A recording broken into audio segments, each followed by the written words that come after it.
You captured Zone C.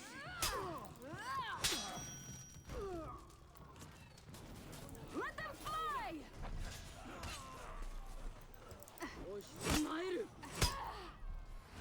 You captured Zone C. You lost Zone A.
You lost Zone A.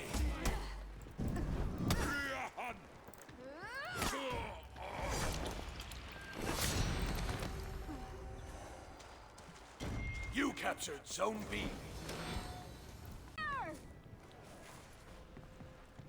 Done, McLeod! Jävla bröter!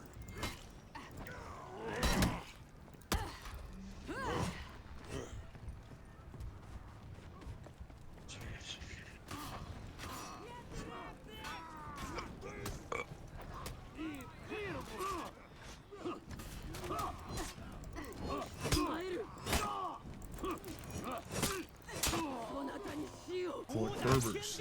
They fought the Russians in the Crimea, and they were going to be very effective and so forth. And what happened was the exact opposite. The Prussians utterly annihilated.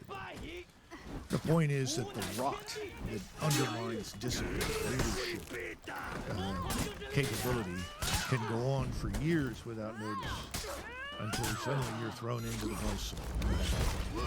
And everything that was previously unidentified or concealed comes to the fore. That happened to the British in 1914. It happened to them again in 1940. You have to look carefully at these social programs, but most cases they had to depend on remotely detonated mines, what we call IEDs, and they had AK-47s and RPGs. And, you know, frankly, we had everything. We had absolutely devastating artillery, devastating air power, so there was never any question as to who was going to dominate. But they're all like, who the fuck? And he's winning.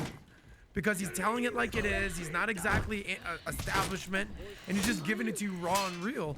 And that's essentially what Vivek is doing. But that is the key. I've heard you say this before. I completely agree with you. Even like that Rachel Maddow quote about, you know, my being the left's whatever.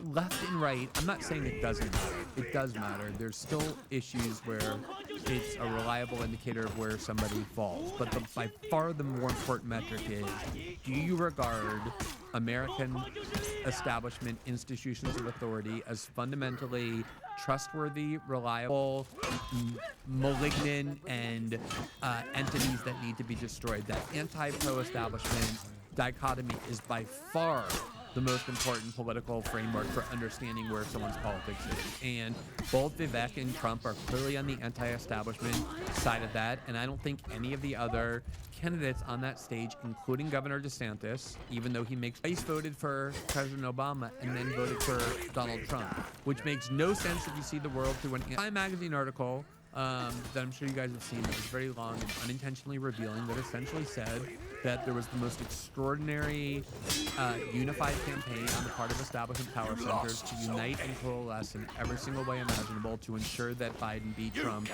in 2020. And